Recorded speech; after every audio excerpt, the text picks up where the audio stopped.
Boss 302 Mustang.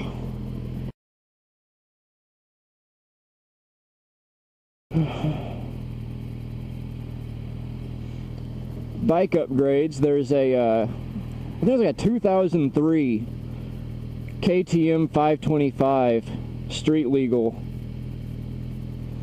on Craigslist for like $3,000. Now the NADA guide for it is like $2,000 in good condition, but he wants $3,000 for it. In his defense, he's got a whole lot of upgrades to it, and it's right in the town that I work, so I want it, but I don't want to lowball him. So I'm thinking that later today I'll text him and just say, hey, I don't mean to lowball you, I really don't, but here's what you're at, you know, this is what you're asking for it, this is what the NADA guide is for it, and this is what I'm comfortable paying. I'll give you a few hundred over NADA guide for all your upgrades, but I'm just not comfortable. I really want it, I'm just not comfortable getting that deep into it. $1,000 over asking price into it, you know? Other possible, so that would replace my DR. Other possible upgrades would be for the SV, I would really like either a street or speed triple R, Triumph, Grar, you know, kind of stay in the naked upright sport bike class. I wonder if I could get through there since I'm turning right and he's not. Nah, he doesn't leave me quiet enough room. I could probably do it if I tried hard enough, but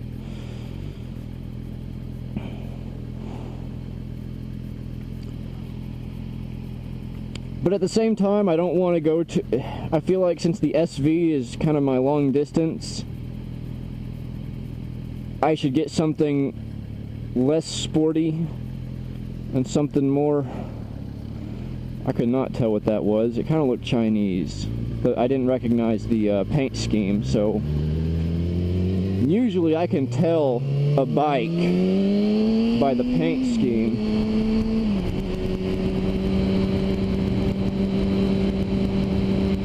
That just takes some time to learn, memorize. But so with my SV, it's kind of either a Triumph Triple R or a something a little bit more long distancey. Like I'm still in love with the Tiger 800 XC. Oh no, it's a KLR, that's cool.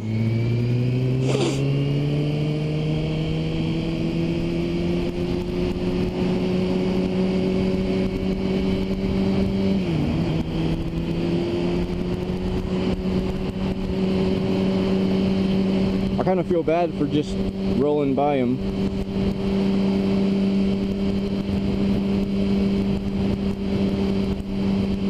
It's gotta be one of the older, smaller KLRs. The KLRs I'm used to seeing are kind of more bulky in the front. Well, you know what KLRs look like, I'm sure.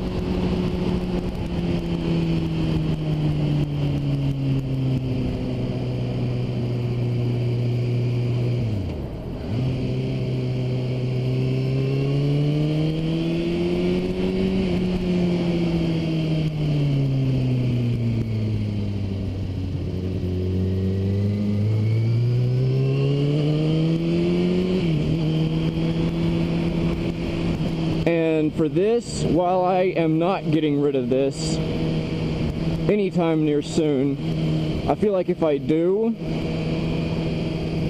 I will get either a, I'm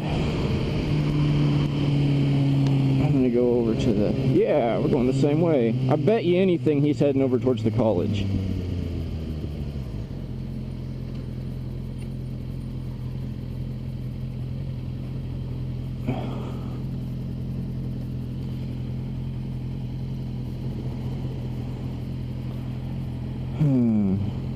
I would get either a Suzuki GSXR 1000. I'd probably jump from a 1000 to or from a 600 to $1,000.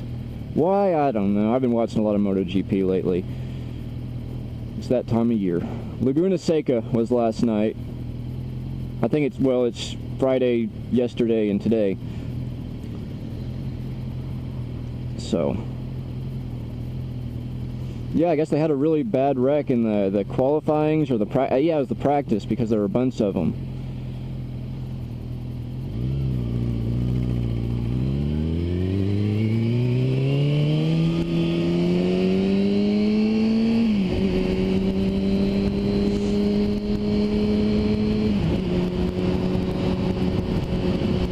Well, I'm going like 10 over. Es mucho malo, especially since this is a speed trap. More power to you, man. Just be careful. I don't want to see you get pulled over.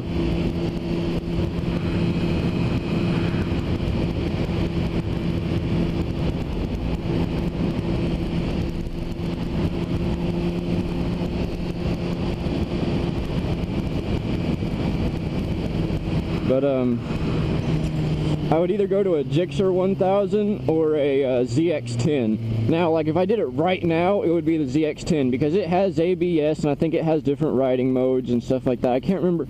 I know that the Gixxer doesn't have the ABS,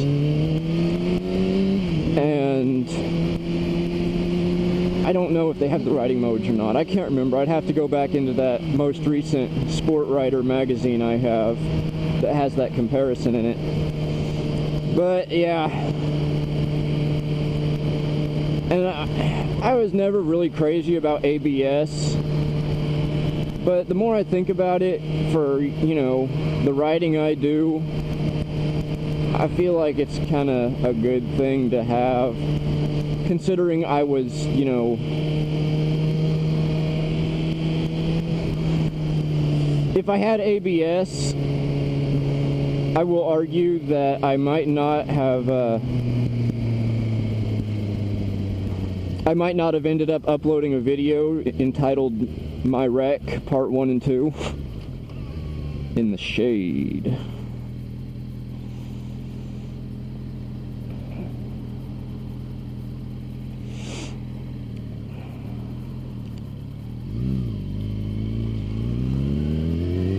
But yeah, I mean, I'm getting to that point where if I stay with the Japanese bikes, if I don't go European, it's between those two. The Yamaha R1 is a cool bike, and the fact that it's an R1 is like, you know, I am the best there ever was. Suck it.